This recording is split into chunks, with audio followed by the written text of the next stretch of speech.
Hello friends, Shashi Agarwal channel के अंदर मैं डॉक्टर शशि अग्रवाल आप सबका स्वागत करती हूँ और आशा करती हूँ कि आप सब लोग जो हैं हेल एंड हार्टी हैं। और आज का जो हमारा टॉपिक है डैट इज़ क्वाइट सिग्निफिकेंट। ये जो टॉपिक है that is also relevant for the student of जो लोग एमबीए की स्पेशलाइजेशन कर रहे हैं उनको। फिनांस के अंदर जो है एक सब्जेक्ट होता है मैनेजमेंट ऑफ वर्किंग कैपिटल, और उसी तरह जो स्टूडेंट फाइनेंशियल मैनेजमेंट के हैं उनके लिए ये टॉपिक काफ़ी सिग्निफिकेंट है। उसी तरह जो लोग CS ICW कर रहे हैं उनके लिए ये टॉपिक भी क्वाइट सिग्निफिकेंट है। और उसी तरह जो लोग नेट की तैयारी कर रहे हैं मैनेजमेंट और कॉमर्स उनके लिए ये काफ़ी टॉपिक जो है सिग्निफिकेंट है। हम वर्किंग कैपिटल मैनेजमेंट के अंदर पहले भी मेरे बहुत सारे वीडियोस हैं, ब्रीफ वीडियोस हैं, डिटेल वीडियोस भी हैं। तो ये अपडेटेड सीरीज़ है जिसके अंदर मैं वर्किंग कैपिटल मैनेजमेंट को डिटेल के अंदर उसके अंदर आपको नोट्स भी प्रोवाइड करूँगी। तो आप जो working capital management of working capital की प्लेलिस्ट के अंदर जो है आपको बाकी सारे टॉपिक्स भी मिल जाएंगे। I will be sharing the link of the जो प्लेलिस्ट है उसका लिंक जो है I will be sharing the description box, और जैसे इसके नोट्स रेडी हो जाएंगे that will be shared on my blog, उसका लिंक भी जो है आपको डिस्क्रिप्शन बॉक्स के अंदर मिल जाएगा। In this video we are going to focus, we are going to learn what is the meaning of working capital management, why there is a need of working capital management, what is gross working capital, what is net working capital, और किस तरह से हम working capital को classify कर सकते हैं, और वी कुड से कि what are the types of the working capital, और जो ग्रॉस ऑपरेटिंग साइकिल है उसको हम किस तरह से कैलकुलेट करते हैं, नेट ऑपरेटिंग साइकिल है उसको हम किस तरह से कैलकुलेट करते हैं, वो इस सारी वीडियो के अंदर जो है आपको इन्फॉर्मेशन मिलेगी। अगर आपको मेरा ये एफर्ट जो है सही लगता है तो मेरे वीडियो को लाइक कीजिए, शेयर कीजिए और मेरे चैनल शशि अग्रवाल को सब्सक्राइब कीजिए। जब हम बिजनेस को सेट करते हैं तो वी रिक्वायर कैपिटल। अब बिजनेस के अंदर हमें दो तरह के एसेट होते हैं, फिक्स एसेट और करंट एसेट। फिक्स एसेट के अंदर हमें जो पैसा है काफ़ी मात्रा के अंदर जो है उसके अंदर लगाना पड़ता है, क्योंकि जब हम बिजनेस के अंदर तो देखो जो हम फिक्स एसेट के अंदर इन्वेस्टमेंट करते हैं तो उससे क्या होता है कि प्रोडक्टिव फैसिलिटी जो है क्रिएट होती है। अब इन्वेस्टमेंट की स्पेलिंग जो है यहाँ पे ठीक ही है, वैसे इन साथ में आ गया, स्पेस नहीं आया। Setting up of business and investment in fix asset to create production facility, कि अगर हम फिक्स एसेट के अंदर पैसे नहीं लगाएंगे तो हमारी प्रोडक्शन कैपेसिटी कैसे जनरेट होगी, और प्रोडक्शन कैपेसिटी जनरेट होगी तो उसके बाद हमें जो डे टू डे खर्चे होते हैं, रॉ मटेरियल परचेज करना है, मशीनों में ऑयल डालना है, लेबर जो रखी हुई है उसकी लेबर और वेजेस देनी है, जब हम कहीं से चीज़ें मंगवाते हैं तो उसके ऊपर जो खर्चे होते हैं लोडिंग अनलोडिंग के वो भी हमें डालना पड़ता है, हमें थोड़ा सा अपने पास कैश भी रखना पड़ता है। तो every business needs one for two purpose, setting up of business and investment so that the production facility could be created, और वर्किंग कैपिटल जो कि डे टू डे रनिंग के लिए पैसे जो है चाहिए होते हैं। लॉन्ग टर्म फंड जो होते हैं जिसके बेसिस पे हम फिक्स एसेट के अंदर निवेश करते हैं, फिक्स एसेट क्रिएट करते हैं, जैसे प्लांट एंड मशीनरी है, बिल्डिंग है, ताकि हमारी प्रोडक्शन कैपेसिटी जनरेट हो सके। और शॉर्ट टर्म फंड हमें चाहिए होते हैं, रॉ मटेरियल परचेज करना है, वेजेस पे करनी है, other day to day expenses के लिए। तो बिजनेस को सेट करने के लिए हमारे पास fixed capital plus working capital दोनों ही होनी चाहिए। देखो, working capital refer to that part of the firm's capital which is required for financing short term और current assets such as cash, marketable securities, debtors and inventory. देखो, working capital जो है इसको हम सर्कुलेटिंग कैपिटल भी कह सकते हैं। वैसे हम एक सिंपल एग्जांपल से इसको पहले अंडरस्टैंड करते हैं कि जैसे देखो हमने कहीं पे भी एडमिशन लेनी है तो वहाँ पे हमें लमसम फीस जो है पे करनी पड़ती है, बट उसके बाद भी हमें डे टू डे, चलो अभी तो ऑनलाइन क्लासेस शुरू हो गई हैं, बट अदरवाइज क्या होता है कि अगर हमने फिजिकली कॉलेज या यूनिवर्सिटी के अंदर जाना होता है तो हमें डेली जो हम ट्रांसपोर्टेशन, चाहे स्कूटर से आते हैं, चाहे कार से आते हैं, चाहे बस से आते हैं, पैसे चाहिए होते हैं। फोटो स्टेट अगर कुछ करवाना है उसके लिए भी पैसे चाहिए होते हैं। कैंटीन्स के अंदर चाय वगैरह पीनी है, जो भी लंच वगैरह खाना है उसके लिए भी वी रिक्वायर फंड्स। तो जैसे आम लाइफ के अंदर भी हमें दो तरह की कैपिटल चाहिए होती है, एक फिक्स्ड कैपिटल और वर्किंग कैपिटल। बिजनेस को सेटअप करना है तो हमें दो तरह की कैपिटल चाहिए होती है, जिससे फिक्स एसेट के अंदर हम इन्वेस्टमेंट प्रोडक्शन कैपेसिटी जनरेट करते हैं। वर्किंग कैपिटल जो होती है फर्म की, वो कैपिटल होती है जो डे टू डे एक्सपेंसेस के लिए चाहिए होती है। अब देखो, जैसे हमें रॉ मटेरियल है वो पहले से परचेज करके रखना पड़ेगा, और अगर बिजनेस हमारा ऐसा है कि हमें क्रेडिट पे भी देना पड़ेगा, और उसी तरह कैश भी रखना पड़ेगा, और जो शॉर्ट टर्म, अगर हमारे पास सरप्लस कैश है तो हमें मार्केटेबल सिक्योरिटीज़ के अंदर भी इन्वेस्ट करना पड़ता है शॉर्ट ड्यूरेशन के लिए। तो जो वर्किंग कैपिटल है इसको हम सर्कुलेटिंग कैपिटल भी कह देते हैं। और वर्किंग कैपिटल का जो अर्थ होता है, क्योंकि बेसिकली हमें जो है बिजनेस को चलाने के लिए ये थोड़ी कि आज प्रोडक्शन करनी है तो आज ही हम भागेंगे कि रॉ मटेरियल परचेज करना है, मशीन के लिए ऑयल परचेज करना है, लेबर को हायर करना है। तो ये चीज़ें हमारे पास पहले से ही होनी चाहिए, उसका स्टॉक हम रखेंगे। तो जो उसके अंदर करंट एसेट के अंदर जो निवेश होता है, that is called working capital. और यहाँ पे देखो, जो सर्कुलेटिंग कैपिटल इसको इसलिए भी कहते हैं क्योंकि यहाँ पे इसकी फॉर्म चेंज हो जाती है। जैसे कैश है हमारे पास, तो कैश से पहले हमने रॉ मटेरियल परचेज किया, फिर रॉ मटेरियल के ऊपर क्या है कि कुछ काम हुआ तो वो वर्क इन प्रोग्रेस के अंदर कन्वर्ट हो गया, वर्क इन प्रोग्रेस के ऊपर कुछ काम हुआ तो वो फिनिश गुड के अंदर कन्वर्ट हो गया, फिनिश गुड को हमने सेल किया, क्रेडिट पे सेल किया तो थोड़ी देर बाद हमें पैसे रियलाइज हो गए। तो यहाँ पे जो current asset of the company है उनका जो फॉर्म है वो चेंज होता रहता है। जैसे कैश से रॉ मटेरियल, रॉ मटेरियल से work in progress, work in progress से फिनिश गुड, फिनिश गुड से डेटर्स, डेटर से कैश। वर्किंग कैपिटल को हम इस तरह से डिफाइन कर सकते हैं, circulating capital means current asset of the company that are changed in the ordinary course of business from one form to another, जैसे cash to inventory, inventory to receivable into cash. Working capital is the amount of fund which is necessary to cover the cost of operating enterprise. अब business को अगर हमने चलाना है, अगर हमारे पास productive capacity है बट उसके अंदर रॉ मटेरियल भी तो चाहिए, लेबर भी चाहिए, और भी एक्सपेंसेस हमें डे टू डे करने पड़ते हैं ताकि हम अपने बिजनेस को रन कर सकें। वर्किंग कैपिटल के दो कंसेप्ट हैं, एक तो वैल्यू के बेसिस पे, या जिसको हम बैलेंस शीट कंसेप्ट भी कह सकते हैं। बैलेंस शीट कंसेप्ट जो है जिसको हम वैल्यू कंसेप्ट कहते हैं, gross working capital, net working capital, और जो दूसरा है that is the operating cycle और सर्कुलर फ्लो कंसेप्ट। तो first of all we will understand what is gross working capital. देखो, ग्रॉस वर्किंग कैपिटल होती है कि फर्म की total investment in the current asset.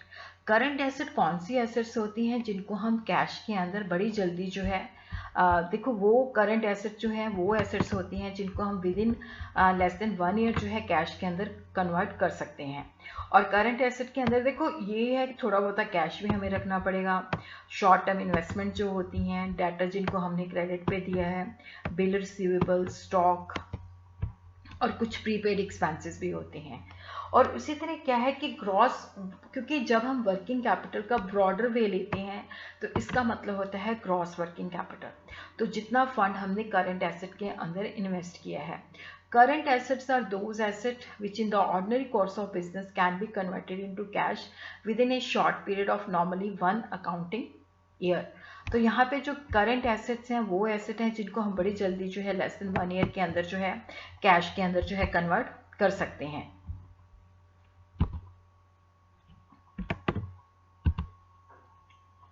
Gross working capital जो देखो, cash in hand, cash at bank, ये तो हमारे पास गले में कितना कैश है, बैंक के अंदर कितना कैश है।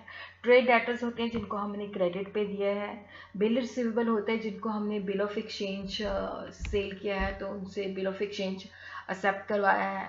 स्टॉक हमारे पास रॉ मटेरियल का हो सकता है, वर्क इन प्रोग्रेस का हो सकता है, फिनिश गुड का हो सकता है, क्योंकि फिनिश गुड इमीडिएटली सेल के अंदर कन्वर्ट नहीं होती, हमें स्टॉक में रखनी पड़ती है। और उसी तरह स्टॉक स्पेयर का हो सकता है, प्रीपेड एक्सपेंसेस जो हमने एडवांस में पे कर दिए हैं, शॉर्ट टर्म इन्वेस्टमेंट, कुछ ऐसे इनकम जो जैसे हमने किसी को उधार दिया है उस पर इंटरेस्ट ड्यू हो गया बट अभी रिसीव नहीं किया, तो that is accrued income.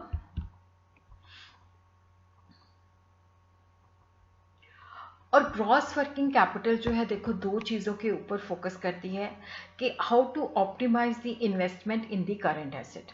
How should current asset be finance. देखो, जब हम ग्रॉस वर्किंग कैपिटल कंसेप्ट इसलिए जानना बहुत ज़रूरी होता है कि हमने करंट एसेट के अंदर कितना निवेश करना है, कितना करंट एसेट के अंदर हमें पैसा जो है डालना पड़ेगा।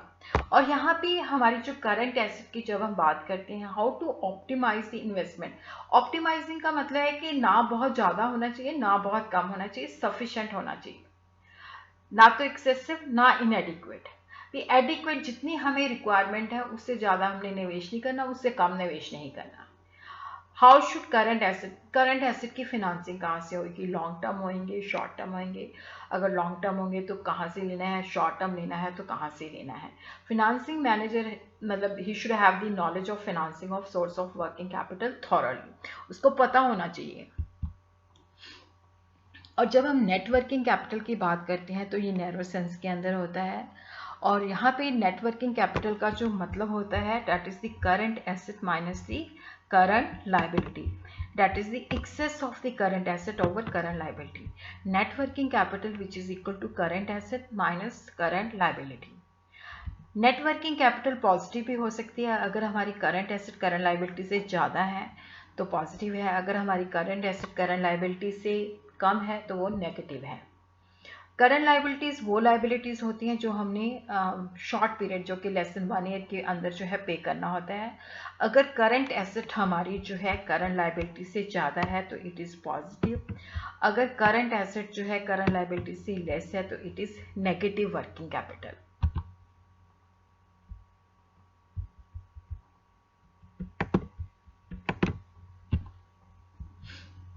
सो what are the elements of the net working capital.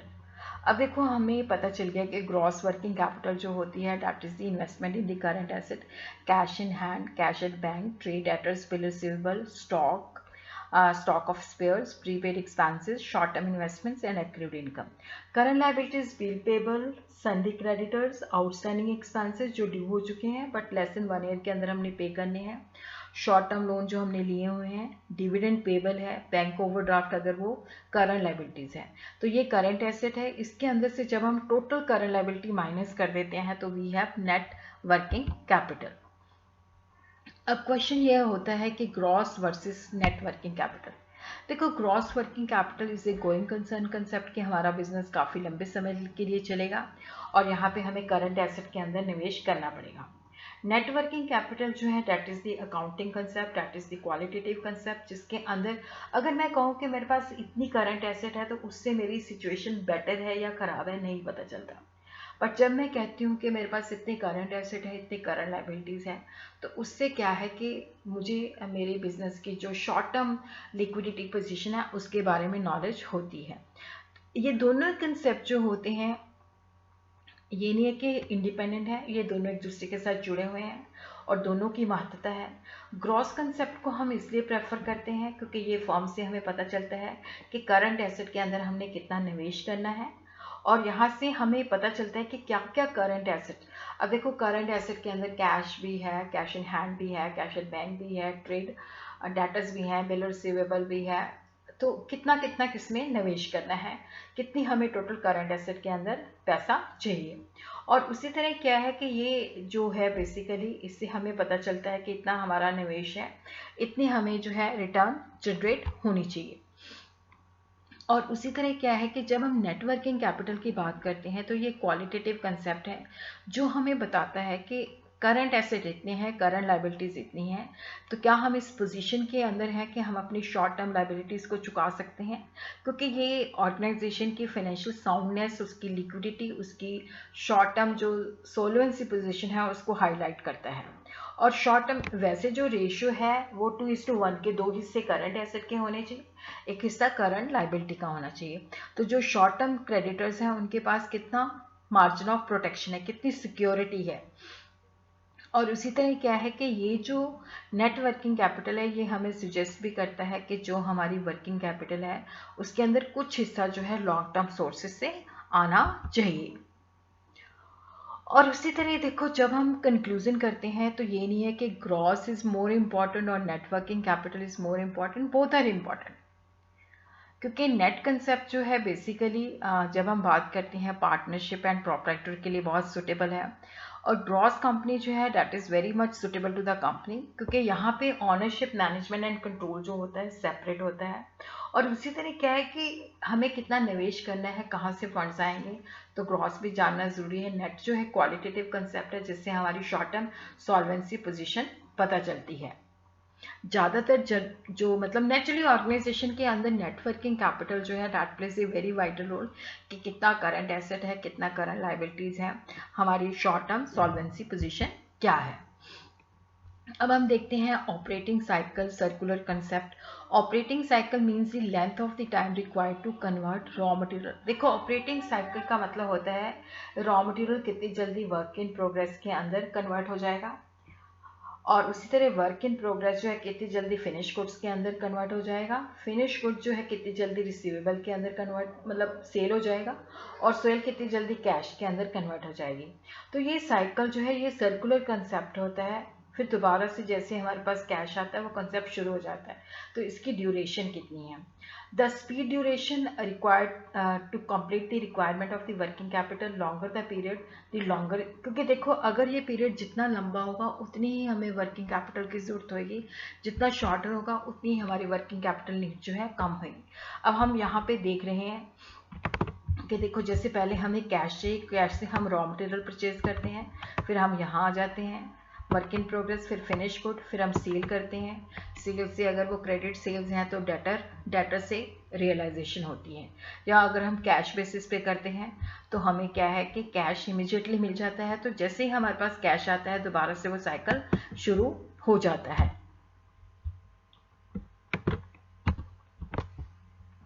Gross operating cycle का मतलब होता है कि raw material conversion period plus, देखो रॉ मटेरियल कन्वर्जन पीरियड का मतलब होता है कि हम कितनी जल्दी जो है रॉ मटेरियल को जो है प्रोडक्शन के अंदर ले जाते हैं, और उससे क्या होता है कि उसको हम जो है प्रोसेसिंग करते हैं, और कितनी जल्दी वो वर्क इन प्रोग्रेस के अंदर कन्वर्ट हो जाता है, कितनी जल्दी FGCP जो है फिनिश गुड कन्वर्जन पीरियड है, कितनी जल्दी जो है वो रिसीवेबल कन्वर्जन पीरियड का अर्थ होता है कि कितनी जल्दी वो फिनिश गुड जो है सेल में कन्वर्ट होती है, कितनी जल्दी हमें वहाँ से रियलाइजेशन होती है। तो ग्रॉस ऑपरेटिंग साइकिल पीरियड जो है बेसिकली जब हम बात करते हैं तो that is raw material conversion plus work in progress conversion plus finish good conversion period plus receivable conversion period, कि रॉ मटेरियल कितनी जल्दी वर्क इन प्रोग्रेस के अंदर कन्वर्ट होता है, वर्क इन प्रोग्रेस कितनी जल्दी फिनिश गुड्स के, फिनिश गुड जो है कितनी जल्दी रिसीवेबल में, और रिसीवेबल कैश के अंदर कितना कन्वर्ट होता है।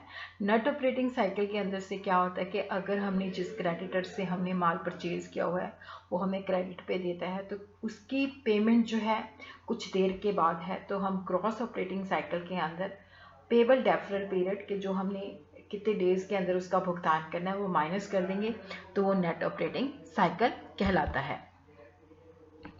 What are the formulas for calculating the operating cycle? Raw material conversion period को अगर हमने कैलकुलेट करना है तो average stock of raw material, average stock का मतलब है opening plus closing divided by 2। तो यहाँ पे हमने जो टोटल रॉ मटेरियल का कंजम्पशन दिया होता है उसको हमने पर, जैसे साल के अंदर 365 डेज होते हैं तो उससे हमने डिवाइड करके पर डे की कंजम्पशन निकाल लेनी है। तो इसका फार्मूला आप नोट कर लो, एवरेज स्टॉक। कई बार क्या होता है कि एग्ज़ाम के अंदर ये भी कहा जाता है कि आपने साल के अंदर 360 डेज़ लेने हैं, तो जो भी आपने 360 डेज़ लेने हैं, 365 डेज़ लेने हैं, आपने एजम्पशन दे देनी है average stock of raw material divided by raw material consumption per day. तो हमारे पास क्या है कि रॉ मटेरियल कन्वर्जन पीरियड आ जाता है कि कितने डेज़ के अंदर हमने रॉ मटेरियल को प्रोसेस कर दिया। वर्क इन प्रोग्रेस के अंदर अगेन क्या है कि average stock of work in progress opening stock plus closing stock divided by 2, और उसी तरह जो टोटल कॉस्ट ऑफ प्रोडक्शन हमें दी होती है उसको हमने 365 या 360 से डिवाइड करके हमारे पास वो पर डे की कॉस्ट आ जाती है। फिनिश गुड कन्वर्जन पीरियड के अंदर average stock of finish good, opening stock of finish good plus closing stock of finish good divided by 2। तो टोटल कॉस्ट ऑफ गुड जितनी हमने चीज़ें बेची हैं उसकी जो कॉस्ट है उसको हमने 365 से डिवाइड करके पर डे की कॉस्ट निकाल लेनी है। इस तरह से हमने फिनिश गुड कन्वर्जन जो है निकाल लेना है।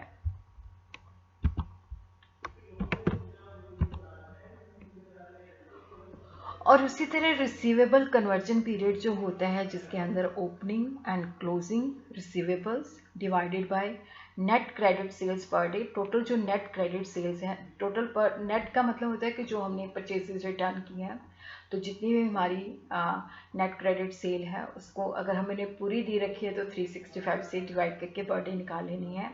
पेबल डेफरल पीरियड जो है average payables opening plus closing divided by 2 जो पेबल्स होते हैं, और उसी तरह जितनी टोटल हमारी नेट क्रेडिट परचेज है उसको 365 से डिवाइड करके नेट क्रेडिट परचेज पर डे हमने निकाल लेनी है।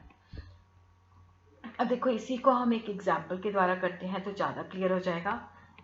जैसे यहाँ पे 365 डेज का दिया है, average period of credit allowed जो है 16 डेज है, टोटल डेटर हमें दिया हुआ है, एवरेज निकाल के दिया हुआ है 4,80,000, रॉ मटेरियल कंजम्पशन हमें दे रखी है, टोटल प्रोडक्शन कॉस्ट दे रखी है, total cost of goods sold दे रखी है,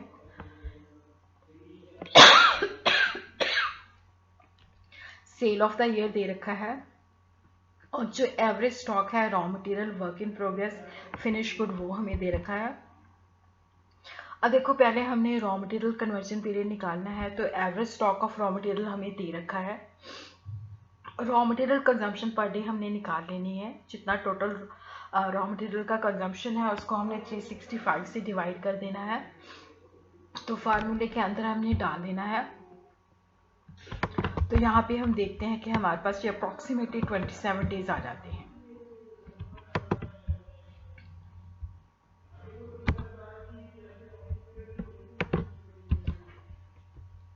और उसी तरह क्या है कि length of work in progress, तो यहाँ पे एवरेज स्टॉक भी दिया हुआ है, टोटल कॉस्ट ऑफ प्रोडक्शन पर डे हमने निकालना है, हमारे पास टोटल कॉस्ट ऑफ प्रोडक्शन दिया हुआ है, उसको हमने 365 डेज से डिवाइड कर देना है। तो length of work in progress के अंदर average stock of work in progress into 365 divided by total cost of production, तो यहाँ पे ये अप्रॉक्सीमेटली हमारे पास 13 डेज आ जाती है।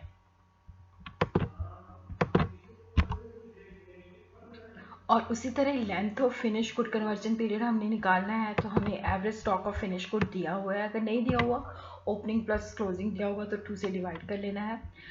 Cost of total cost of good sold दे रखी है, तो यहाँ पे हमने उसको भी क्या है कि 365 डेज से डिवाइड कर लेना है, तो इस तरह से हमारे पास ये 9 डेज आ जाएंगे। तो यहाँ पे total cost of good sold आपने लिखना है, गलती से कॉस्ट ऑफ प्रोडक्शन लिखा गया।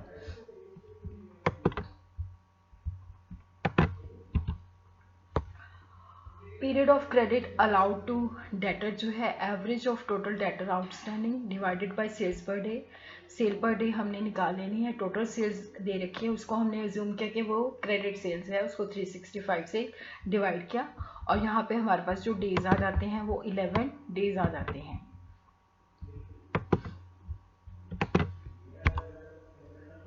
ये हमारा क्रॉस ऑपरेटिंग साइकिल जो है हमने सारा टोटल कर लिया, तो ये हमारे पास आ जाता है 60 डेज। अब हमें जो यहाँ पे क्या है कि देखो जो नेट जो हमें क्रेडिटर ने दिया है वो पीरियड ही इन्होंने हमें कैलकुलेट करके बताया हुआ है 16 डेज, अगर नहीं दिया होता तो हम इसको कैलकुलेट करते।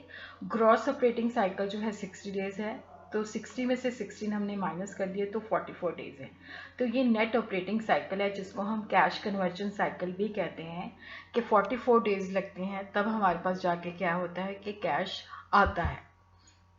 और उसी तरह हम वर्किंग कैपिटल को क्लासिफाई कर सकते हैं वैल्यू के बेसिस पे, टाइम के बेसिस पे। वैल्यू या कंसेप्ट एक ही चीज़ है, कंसेप्ट के बेसिस पे gross working capital and net working capital, ये मैं ऑलरेडी एक्सप्लेन कर चुकी हूँ। टाइम के बेसिस पे permanent and temporary variable, permanent के बेसिस पे regular working capital, reserve working capital, और जो टेम्परेरी और वेरिएबल है वहाँ पे सीजनल वर्किंग कैपिटल और special working capital.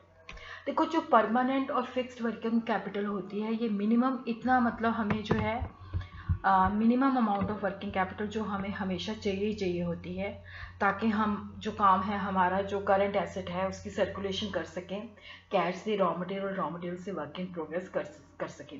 That is the minimum amount of working capital which is required to ensure effective utilisation of the fixed facility and for maintaining the circulation of the current asset. तो ये minimum level of current asset है जो हमें लगातार चाहिए होता है, और इसको हम परमानेंट वर्किंग कैपिटल भी कहते हैं। देखो यहाँ पे क्या होता है कि ये इस तरह से फिक्स्ड होती है, बट जैसे जैसे हमारा बिजनेस ग्रो करता है तो ये इस तरह की शेप ले लेती है। और उसी तरह ही हम देखते हैं कि जो परमानेंट या फिक्स्ड वर्किंग कैपिटल है ये भी आगे दो तरह की होती है। Regular working capital, regular working capital होता है कि मिनिमम इतना तो करंट एसेट के अंदर इन्वेस्टमेंट चाहिए ही चाहिए होता है। रिजर्व वर्किंग कैपिटल जो होती है कि जितनी हमें रेगुलर वर्किंग कैपिटल चाहिए उससे हमें थोड़ा सा एक्सेस अमाउंट भी चाहिए होता है, कि कई बार जैसे स्ट्राइक्स हो जाती हैं, कहीं पे भी कोई सिचुएशन इस तरह की इमर्ज करती है या डिप्रेशन आ जाता है इकोनॉमी का, तो ये हमारे पास रिजर्व वर्किंग कैपिटल जो है चाहिए होती है इस तरह की सिचुएशन को हैंडल करने के लिए। टेम्परेरी वर्किंग कैपिटल जो है, जो सीजनल डिमांड, कि जो सीज़न होता है उस वक्त हमें ज़्यादा, क्योंकि उस वक्त हमें ज़्यादा चीज़ों की मैन्युफैक्चरिंग करने की ज़रूरत होती है, ज़्यादा ऑर्डर्स होते हैं। सीजनल वर्किंग कैपिटल जो होती है कि जो सीजनल रिक्वायरमेंट है, जो सीज़न के अंदर ज़्यादा डिमांड है उसको पूरा करने के लिए, ये जो टेम्परेरी होती है शॉर्ट ड्यूरेशन की होती है। स्पेशल वर्किंग कैपिटल जो होती है कि जो स्पेशल इवेंट्स होते हैं, जैसे हमने कोई नया प्रोडक्ट लॉन्च करना है, उसके लिए कोई रिसर्च करनी है, तो ये उनके लिए चाहिए होती है। टेम्परेरी वर्किंग कैपिटल रिक्वायरमेंट जो होती हैं शॉर्ट पीरियड के लिए होती हैं और ये फ्लक्चुएट करती हैं। तो इस तरह से देखो यहाँ पे हम जो है इसको ड्रॉ कर सकते हैं। यहाँ पे देखो ये परमानेंट है और ये जो है फ्लक्चुएटिंग है, क्योंकि ये जो है डिमांड के ऊपर है। तो ये जो है टेम्परेरी वर्किंग कैपिटल है। OY पे हम अमाउंट ऑफ वर्किंग कैपिटल लेते हैं, ये टाइम है। तो उसी तरह ही हम देखते हैं कि जब हमें हमारा बिजनेस जो है चेंज होता है तो हमारी परमानेंट वर्किंग कैपिटल भी जो है वो चेंज हो जाती है, क्योंकि बिजनेस की ग्रोथ के साथ इस तरह से ये देखो इंक्रीज हो रही है। ये जो इंक्रीज है परमानेंटली है और ये जो है टेम्परेरी है, जो फ्लक्चुएट करती है, जो डिपेंड करती है कि हमारी ये शॉर्ट टर्म के अंदर जो फ्लक्चुएशन जो डिमांड के बेसिस पे होती है। ज़्यादा है डिमांड तो हमें ज़्यादा पैसे चाहिए होंगे, अगर कम डिमांड है तो हमें कम पैसे चाहिए होंगे। और उसी तरह हम देखते हैं कि what is the purpose of working capital. देखो, क्योंकि जब हम चीज़ों को प्रोड्यूस करते हैं और जब हम उसको सेल, जैसे मैंने चीज़ों को पहले देखो क्या है कि प्रोडक्शन प्रोसेस से पहले हमें हर चीज़ स्टॉक में करनी पड़ती है, तो उतने डेज़ के लिए हमारा जो चीज़ें होती हैं पैसा जो है ब्लॉक हो जाता है। फिर मैन्युफैक्चरिंग होती है, मैन्युफैक्चरिंग इमीडिएटली सेल के अंदर कन्वर्ट नहीं होती। तो वर्किंग कैपिटल की ज़रूरत इसी वजह से होती है क्योंकि प्रोडक्शन और सेल के बीच में गैप होता है। और उसी तरह क्या होता है कि ऑपरेटिंग साइकिल कितने डेज़ का है उसके बेसिस पे भी वर्किंग कैपिटल को इन्फ्लुएंस करता है, कि जैसे हमने रॉ मटेरियल को परचेज़ किया, फिर वो प्रोडक्शन के अंदर जो है वर्क इन प्रोग्रेस, फिर फिनिश गुड, फिर सेल के अंदर कन्वर्ट हुआ। और जैसे मैंने आपको ग्रॉस ऑपरेटिंग साइकिल बताया था, जैसे हमारे जो सप्लायर है वो भी हमें क्रेडिट देते हैं, तो उसमें से माइनस करके नेट ऑपरेटिंग साइकिल हमारा कितना है। और जो वर्किंग कैपिटल है, देखो यहाँ पे रॉ मटेरियल को हमने परचेज करना है, कंपोनेंट्स, स्पेयर पार्ट्स, कई चीज़ें हमने परचेज करनी है, लोग जो हमने रखे हुए हैं, लेबर रखी हुई है, वेजेस देनी है, जो दूसरा स्टाफ रखा हुआ है उसको हमने सैलरीज देनी है, जो डे टू डे खर्चे होते हैं उनके लिए भी हमें जो है वर्किंग कैपिटल चाहिए होती है।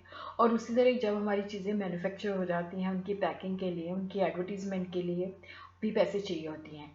और इस तरह अगर हमारा बिजनेस जो है इस तरह का कि हमें क्रेडिट पे सेल करना पड़ता है तो क्रेडिट फैसिलिटीज़ भी देनी पड़ती हैं। उसी तरह ही हमें पहले से प्रोडक्शन स्टार्ट करने से पहले रॉ मटेरियल का स्टॉक रखना पड़ता है और फिनिश गुड्स का, वर्क इन प्रोग्रेस का हमें रखना पड़ता है। Spare parts, stores and spare parts का भी हमें स्टॉक जो है रखना पड़ता है। और उसी तरह क्या है कि बाकी जो पार्ट है वो हम अगले वीडियो के अंदर करेंगे कि what are the determinants of the, what are the factors which influence the working capital requirement.